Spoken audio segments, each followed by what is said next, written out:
Saúde. No Jovem Pan Saúde de hoje, nós vamos falar sobre o aumento de crianças internadas em UTIs por causa da Covid-19. Nesse cenário, especialistas alertam para outras doenças respiratórias que acabam também agravando todo esse cenário. Vamos falar sobre um número altíssimo de crianças internadas, vamos falar sobre esses mitos envolvendo aí a Covid-19 e as crianças e, claro, vamos falar sobre o impacto de tudo isso que a gente está vivendo sobre a saúde mental das crianças durante o período, principalmente, de internação. E para isso, nós estamos em contato com a Daniela Piotto, médica pediatra, professora afiliada e visitante do Departamento de Pediatria da Unifesp, e com a Aline Saramago, psicóloga pela IBMR, Laureate Universities, e Master Coach pela Abra Coaching. Daniela, Aline, agradeço demais vocês pelo tempo para esse bate-papo, um tema dos mais importantes nesse momento tão delicado que a gente vive. Obrigado por estarem aqui conosco, Daniela e Aline. Obrigada pelo convite. Bom, vamos começar então falando sobre esse cenário delicadíssimo envolvendo as crianças, porque de início se falava muito a respeito do quão protegidas as crianças estavam, supostamente, da doença. Não, as crianças não pegam, tá tudo bem, não tem risco nenhum. E aí a gente viu um salto importante aí no número de internações e mesmo no número de casos com as crianças. E aí eu quero começar com a Daniela perguntando justamente sobre isso. O que a gente observou, e tudo muito novo, né? É importante que a gente diga isso, dessa jornada aí de um ano para cá, que virou a chave, fez essa mudança de cenário acontecer para que a gente tenha crianças na UTI, não só por causa da Covid, mas também por causa dessas outras doenças.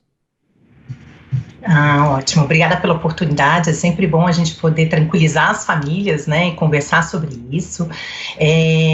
De um ano para cá, né, a gente sabe que na época de outono, inverno, que é esse período que a gente está entrando agora e vivendo, é a sazonalidade dos vírus respiratórios muito comuns na infância.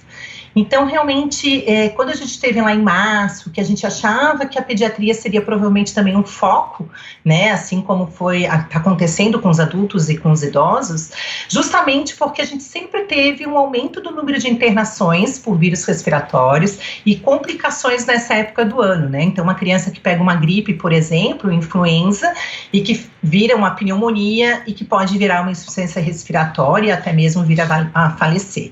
Então, isso, nesse período de outono, inverno, quem faz pediatria ou as mães que lembram que iam no pronto-socorro, né, de pediatra, era sempre muito cheio por conta das viroses respiratórias. Então, em março de 2020, a gente veio com as restrições, né, com isolamento. As crianças pararam de ir para a escola, onde é uma fonte também de circulação desses vírus, que inclusive, assim, um lado positivo, porque estimula a imunidade, né, a gente quer que a criança se suje, brinque, tenha um contato com outros vírus para estimular e amadurecer o sistema imunológico. E com as crianças fora da escola, em 2020, realmente ao longo dos meses, a gente percebeu que elas não tinham formas graves da doença, inclusive elas foram menos acometidas pelo Covid, e agora, com esses últimos meses em que a gente viu que as crianças estão circulando mais com os pais, né, a gente costuma dizer que o vírus, ele circula na escola, mas ele também circula fora, né, circula no shopping, no comércio, no supermercado, nas igrejas, nas praias. Então o vírus circula, as crianças saíram nesses últimos meses, porque é reflexo que os pais também saíram, tanto que a gente está vendo o aumento do número de casos nesse momento, e isso acaba agravando não só o número de internações por os vírus respiratórios, como rinovírus, parainfluenza, rinovírus, vírus sincial respiratório, que também é um vírus muito comum, que causa bronquiolite, principalmente em bebês, lactentes, até 1 ano de vida, e que com isso aumenta o número de internações, além, é claro, dos casos de Covid, que normalmente na pediatria, uma curiosidade para vocês, que não costuma dar muitos sintomas respiratórios. Até os 2 anos é comum a gente ver uma tosse, uma coriza, mas é muito comum sintomas gastrointestinais. Então, uma criança com dor abdominal, ou com diarreia, com náuseas e vômitos, ou até mesmo sem sintomas, que é a forma de apresentação mais comum na pediatria do Covid, né? Eu quero só trazer alguns números aqui para dimensionar essa jornada. São dados do DataSUS, tá bem? Que é o banco de dados aí do Sistema Único de Saúde. Então, desde o primeiro caso confirmado e registrado de Covid-19 lá no ano passado até o começo agora de março, até o dia 8 de março de 2021, 779 crianças com até 12 anos morreram por causa da Covid-19 aqui no Brasil.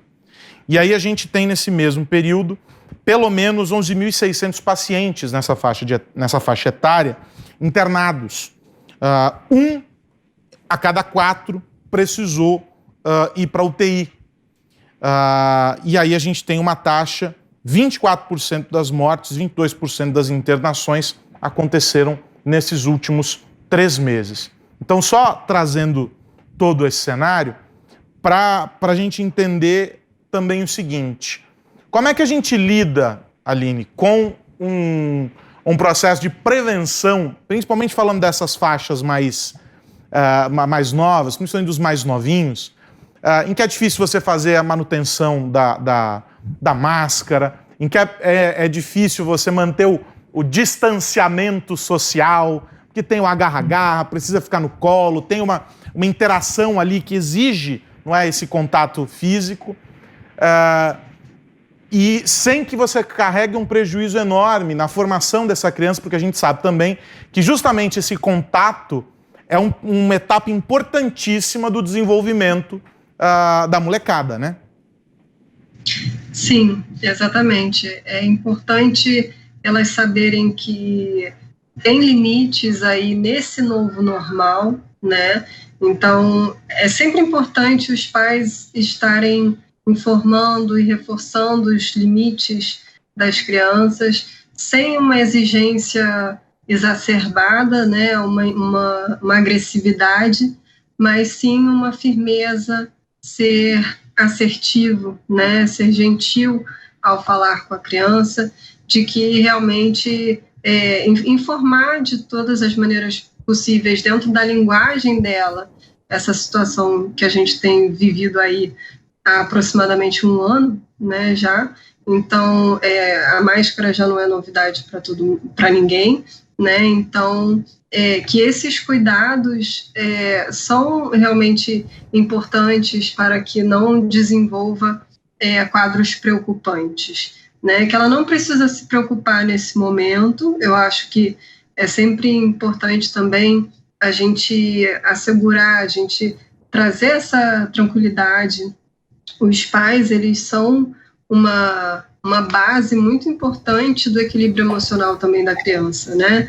Se os pais estiverem muito preocupados, muito ansiosos, muito estressados ou mesmo deprimidos com essa situação que a gente está vivendo, realmente fica também complicado deixar essa criança também tranquila para que ela possa se adequar a esse novo normal, né? Então, é importante essa informação, é importante o cuidado, a atenção, né? Se a gente lida com a criança de uma forma gentil, carinhosa, dando a atenção que ela precisa, é muito mais fácil que ela realmente corresponda aos comportamentos que a gente busca, que ela aprenda, né? Então, ao invés de brigar, ao invés de gritar, eu busco sempre orientar os pais nesse sentido do carinho, do reforço positivo, que realmente dão mais resultados do que uma abordagem mais enfática e que busque gerar um medo que acaba que pode sim vir a traumatizar a criança. E no caso da identificação desses sinais, porque eu imagino que as diferenças sejam sutis aí entre os primeiros sintomas poderia gerar uma confusão com uma gripe ou qualquer coisa. Como é que é a condição do pediatra nesses casos? Como é que tem sido o trabalho de vocês, nesse caso, de identificação, não é, do diagnóstico ali da doença e também da orientação dos pais, porque eles acabam se expondo, uma vez que, se não foram eles que acabaram passando, vamos dizer assim, o vírus, transmitindo a doença para a criança, eles acabam também tendo de se expor para cuidar ali da criança numa situação vulnerável. Como que é o trabalho? Imagino que seja aí um processo dos mais complicados, hein, Daniela? Sim, com certeza, porque assim como os outros vírus, a transmissão se dá por gotículas respiratórias, né? Então, uma criança com Covid, ela pode desde não ter sintomas, até sintomas leves, como uma coriza, uma tosse, um espirro, uma dor de cabeça, por exemplo, até sintomas um pouco mais importantes, como uma dor abdominal, vômitos, diarreia, né? Chega até ir para o pronto-socorro nesse momento. E a febre também, que é comum de todas as viroses, na pediatria também a gente tem a febre. Então, nesse momento de pandemia, a gente vai muito pelo aspecto epidemiológico. Então, assim, claro, observar a criança nesses primeiros 2, 3 dias, a gente tem que ver se ela teve contato com algum caso positivo, se alguém mais da família está doente, né? Muitas vezes a gente testa até os pais antes da própria criança, porque se o pai, em 3 dias de sintomas, tiver um teste positivo, provavelmente aquela criança também deve estar, porque é um convívio, né, em que você, como você mesmo mencionou no início, não tem como você manter um distanciamento com uma criança de 3, 4 anos, ela quer abraçar, quer o contato, né, você vai precisar sair do seu quarto para fazer o isolamento, para fazer a alimentação do filho, então a gente precisa se preocupar nesse momento que a criança, ela pode sim realmente ficar doente. Então, o que a gente orienta os pais nesse momento, até nesse momento de flexibilização, em que as escolas estão abertas e que ainda não foram fechadas, principalmente das redes particulares, é que em qualquer sinal de sintoma, como tosse, coriza, febre, dor abdominal, diarreia, qualquer sintoma que a criança venha apresentar, um dos principais sintomas quando a criança fica doente é também deixar de brincar, deixar de comer, né? Então, conversar com o seu pediatra, não levar para um ambiente em que corra o risco, então não ir com você na farmácia, no supermercado, não ir com você na escola, na igreja, por exemplo, deixar ela ali isolada ali por 2, 3 dias, até para a gente ver como vai evoluir, né? Como vai evoluir esses sintomas e a necessidade de fazer um teste para o coronavírus, caso alguém da família realmente teste positivo ou alguém que ela teve um contato próximo na escola, por exemplo. Agora, no caso do acompanhamento, do tratamento, vamos dizer assim, como tem sido a evolução do aprendizado médico em relação a esse cuidado com as crianças? Os sintomas, eles costumam ser também tão fortes, as manifestações tão graves como a gente tem observado nos adultos? As comorbidades, assim como a gente fala para os casos dos adultos, elas também têm um impacto muito determinante no agravamento da doença aí, no caso das crianças, doutora? Isso mesmo. Na verdade, assim, felizmente os sintomas são mais leves do que nos adultos, que evoluem com complicações e até mesmo óbito, né?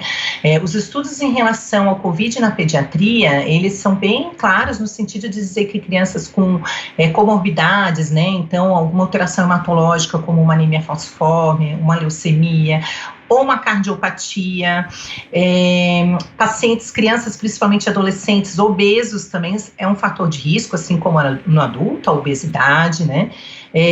Recém-nascidos, prematuros, então os lactentes até 1 ano de vida, em que a gente já sabe que o sistema imunológico é imaturo, em que a gente tem o mesmo cuidado que a gente tinha antes, né? Então, muitas mães me perguntam, às vezes com um bebezinho de 2, 3 meses, posso receber visitas? Então, mesmo antes da pandemia, a gente já tinha que ter esse cuidado de evitar que um parente doente visitasse a criança, por exemplo, porque a gente sabe que até o 1º ano de vida ainda não tem a maturação do sistema imune necessária, né? Por isso que a gente recebe tantas vacinas, né? Não sei se você tem filhos, mas com 2 até os 6 meses, a gente tem um boom de vacinas, depois tem os reforços com 1 ano, justamente para estimular esse sistema imune. Mas a gente vê, felizmente, que a evolução é muito boa. Na pediatria, a gente tem uma forma rara que a gente chama de síndrome inflamatória multissistêmica pediátrica, que inclusive aumentou o número de casos no fim do ano em alguns países, como no Reino Unido, por exemplo, justamente pelo contato da exposição do Covid com adultos. Essa síndrome, ela acontece normalmente tardiamente, depois de 1 a 2 meses em que a criança ou alguém da família ali teve o Covid. Então, às vezes, não é tão naquela forma aguda em que a gente está esperando ter um Covid positivo que a criança vai ter sintomas, e sim daqui a 1 a 2 meses.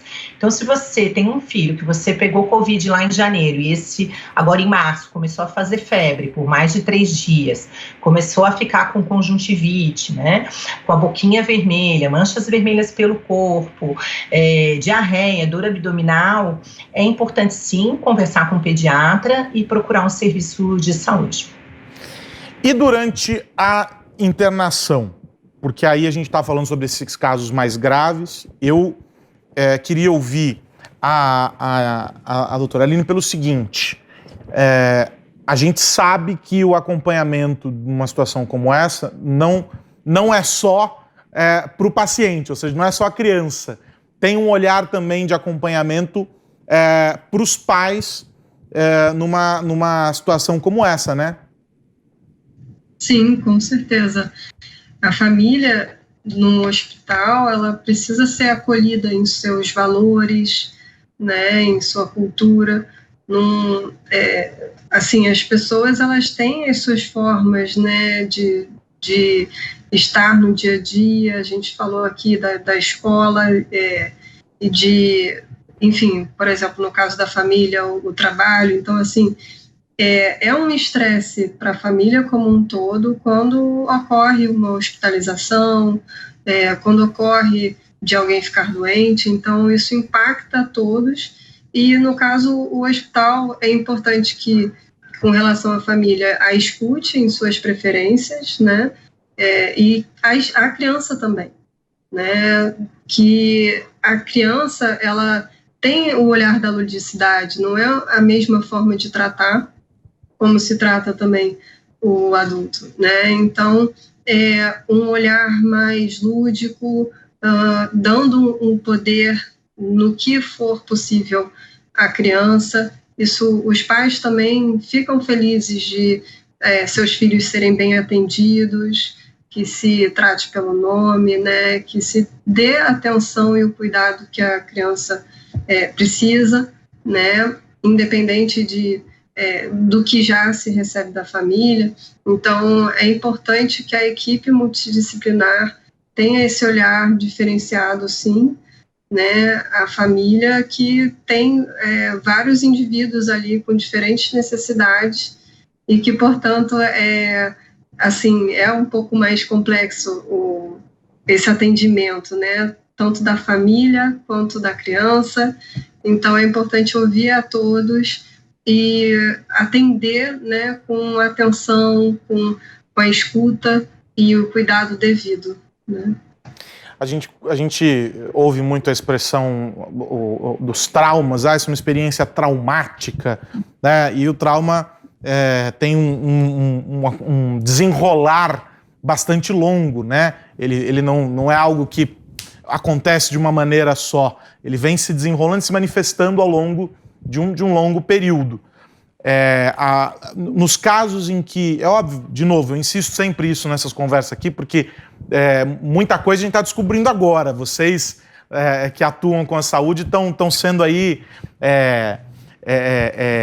altamente envolvidos em uma série de dados e informações que estão surgindo só agora. Mas daquilo que se sabe até esse momento, como tem sido o pós, né, as etapas posteriores a esse processo tão traumático para pais e para as crianças, evidentemente, que tem sido vivido até aqui? Então, no consultório eu recebo pessoas que, principalmente, né, os pais, os avós, os tios, enfim, as crianças ainda... Confesso que eu não recebi um caso clínico ainda de pais, por exemplo, né, que tiveram uma perda, né? Mas no caso da família como um todo, novamente, é uma preocupação a criança lidar com a perda, às vezes, de um pai, de um avô. Então, muitas vezes a família fica preocupada e leva, né, para avaliar justamente se a criança está saudável, se de alguma forma isso vai impactar em relação a trauma, né, a sua vida. Então, eu considero realmente importante isso, que realmente essa atenção, essa compreensão, né, até porque no psicólogo, muitas das vezes, a gente trabalha essa questão dos pensamentos, das emoções e dos comportamentos que podem ajudar a criança tanto a lidar com aquele momento que está sendo vivido, como para a vida como um todo. Ela leva das dinâmicas, aquele vínculo, a capacidade, né, de se sentir apta a se abrir e falar dos seus problemas, porque muitas vezes o sofrimento da criança pode ser minimizado, né, pode não ser considerado. E é importante, sim, ela ter esse espaço de fala, ela ter esse espaço de sentir e saber lidar também com a situação. Então, considero importante a família buscar, caso identifique que possa ser, sim, um trauma para a criança, a situação vivida. E quando a gente olha os efeitos físicos dessas crianças que tiveram, doutora Daniela, a Covid, tem comprometimentos que vão exigir aí um acompanhamento mais longo, seja do ponto de vista respiratório, enfim, ou qualquer outro tipo de acompanhamento, ou as crianças elas acabam se recuperando muito mais rapidamente e tem sido raro anotar casos aí de efeitos mais prolongados? É uma ótima pergunta. Então, normalmente, nós verificamos que na pediatria, realmente, assim, os sintomas, eles não têm aquela sequela crônica como a gente vê no adulto, né, de perda de olfato de pacientes, às vezes, por meses, ou uma dor crônica, por exemplo. Normalmente, na pediatria, são sintomas mais autolimitados, a maior parte de sintomas leves, e que realmente elas se resolvem ali e não deixam sequelas. Em relação até mesmo na síndrome inflamatória multissistêmica pediátrica, que é essa forma grave de acometimento em Covid em crianças, o prognóstico ele é excelente quando é realizado o diagnóstico precoce e o tratamento adequado. Né? Às vezes essa síndrome ela pode acometer o coração naquela fase aguda, mas depois de 2-3 meses a gente vê que as alterações ali na parte cardíaca, né, que pode acontecer, por exemplo, uma dilatação nas coronárias, que seriam as artérias que envolvem o coração, elas geralmente se resolvem até mais rapidamente do que outras doenças, como o Kawasaki, por exemplo, que a gente vê também na pediatria. O que fica muito é a sequela psicológica, né? Aproveitando o gancho da nossa colega, da Aline, da psicóloga, a gente percebe que é muito importante, sim, as crianças estão sentindo o impacto da pandemia nesse último ano, então a gente teve toda essa ausência escolar, a ausência de brincar, né? Criança precisa brincar com outra criança, a saúde mental, justamente também pela ansiedade dos pais, né? As crianças, elas aprendem muito, elas são reflexos de como os pais se sentem. Então, o que eu costumo dizer muito no consultório, eu tive realmente, infelizmente, alguns pacientes que perderam avós, né, e parentes próximos, e explicar para a criança que é um momento que a gente está passando e que a gente vai sair dessa, né, que a gente precisa da vacinação, que a gente precisa realmente fazer a nossa parte. As crianças, elas aprendem muito rápido, então elas sabem dos protocolos de lavar as mãos, do uso das máscaras, de evitar ficar com contato com o amigo, de ficar beijando, abraçando. Claro que muitas vezes a gente não tem como controlar, porque quem não gostaria de abraçar alguém nesse momento, né, sair correndo e abraçar o seu pai, a sua mãe, e a gente sabe que nesse momento a gente tem que segurar um pouquinho. Fazer até estímulos em relação à memória afetiva, então aproveitar esse momento novamente, em que a gente, aqui em São Paulo, a gente está em restrição, em isolamento novamente, muitos pais voltando para fazer o home office em casa, aproveitar esse momento para trazer memórias afetivas que vão lembrar a criança lá na vida adulta, ou na vida, né, até mesmo daqui a 8, 10 anos, quando ela estiver estudando nas aulas de história sobre a pandemia, o que ela trouxe de positivo disso? Olha, eu pude brincar mais com meu pai, ele trabalhou em casa, a gente fez refeições juntas, no almoço juntos, que a gente nunca tinha feito, a gente teve um tempinho para brincar, eu tive um tempo também para fazer minhas aulas lá de artes, dar papéis, né, a criança, elas falam muito sobre as emoções através de brincadeiras e de artes. Então, acho que estimular isso nesse momento também. E aí, para a gente fechar, quero voltar para o aspecto psicológico dessa história e pedir as recomendações aí para a Aline, orientações para os pais, principalmente, que são a nossa audiência aqui no Jovem Pan Saúde, sobre os cuidados e aquilo que deve ser observado de maneira mais efetiva. É claro que ao longo da nossa conversa aqui várias recomendações, várias dicas preciosas foram compartilhadas, mas eu queria, Aline, se você pudesse reuni-las aqui em uma mensagem final para quem está nos acompanhando. Sim, com certeza. A doutora Daniela trouxe aqui várias informações valiosíssimas, né? A mudança comportamental, ela é muito importante, muito significativa quando a criança está vivenciando uma situação emocional. Então, muitas das vezes, como foi citado, ela deixa de brincar, ela se isola, ela não, muitas vezes, entende o que está se passando com ela, né? Se muitas vezes para um adulto é difícil se expressar, imagina a criança que ainda está se formando cognitivamente, né? Então, é importante que os pais busquem esse diálogo, que reforcem, sim, esses momentos prazerosos, né, em família, de estar junto, de brincar, de ter momentos, eu falo muito de rituais, né? São momentos ali que são com aquela pessoa ou que são com a família. Por exemplo, tomar um sorvete junto com o pai, ou ter um momento de carinho ali no cabelo, enfim, com a mãe.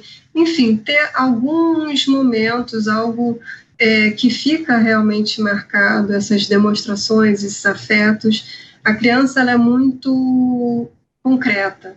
Então, esse carinho, essas brincadeiras, esses jogos lúdicos do desenho, da arte, do jogo, isso é muito importante para o desenvolvimento dela, cognitivo, emocional, social.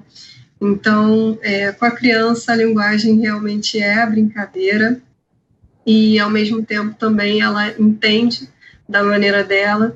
Então, a gente buscar adaptar as linguagens, né, para poder ter um momento em família, né, esse momento de isolamento ainda estamos, né, apesar dos cuidados, apesar das escolas estarem abrindo, né, e funcionando, é importante esse cuidado em casa, esse reforço das informações, mas de uma forma leve, de uma forma lúdica e sem medos, porque o medo do desconhecido, né, o medo da separação são medos muito presentes na vida de uma criança, né? Quando ela vai para a escola, às vezes ela não quer, ela faz birra, e isso deve ser acolhido, né? Os medos, as ansiedades, a gente observar os sintomas físicos também, como foi colocado, os enjoos, tem também os tremores.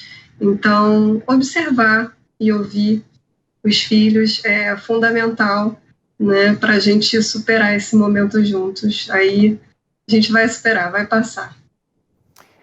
Quero agradecer essa dupla que esteve aqui comigo hoje no Jovem Pan Saúde, a Daniela Piotto, médica pediatra e professora afiliada e visitante do Departamento de Pediatria da Unifesp, e também a Aline Saramago, psicóloga pela IBMR Laureate Universities, Master Coach pela Abra Coaching. Quero também reforçar aqui o meu convite para que as duas continuem conectadas conosco, porque esse tema não se esgota. Então, o papo de hoje foi só o começo, tenho certeza, surgirão muitas outras dúvidas para serem esclarecidas, vocês estão mais que convidadas para retornar. Daniela, Aline, muito, muito obrigado.